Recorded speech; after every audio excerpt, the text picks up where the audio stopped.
اللہ اللہ اللہ اللہ۔ آٹھویں امام نے حالت خواب میں اپنے بابا کو دیکھا،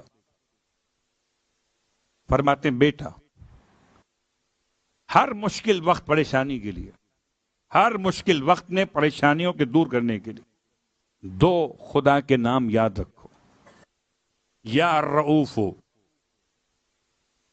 یا رحیم ہو۔ یہ بھی کتاب الباقیات صالحات سے پڑھ رہا، یا رؤوف ہو یا رحیم۔ گرچہ میں نے دیکھا کہ ہمارے یہاں ایک مزاج بن گیا ہے، آسان عمل بتائیے تو مشکل حل نہیں ہوتی۔ صلوات پڑھیں محمد والے۔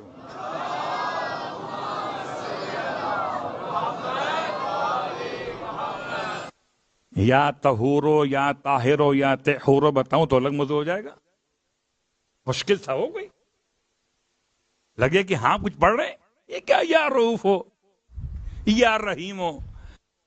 تو ساتویں امام نے کیوں فرمایا پھر آٹھویں امام سے آ کے؟ اس میں نہ وضو چاہیے آپ کو، نہ سمت قبلہ چاہیے، اور نہ اس میں کوئی فگر بیان کی گئی، بس جتنا چاہیں پڑھتے چلے جائیں، یا رؤوف ہو یا رحیم ہو۔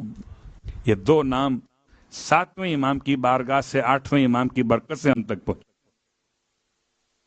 اپنی مشکلات کے حل کے لیے۔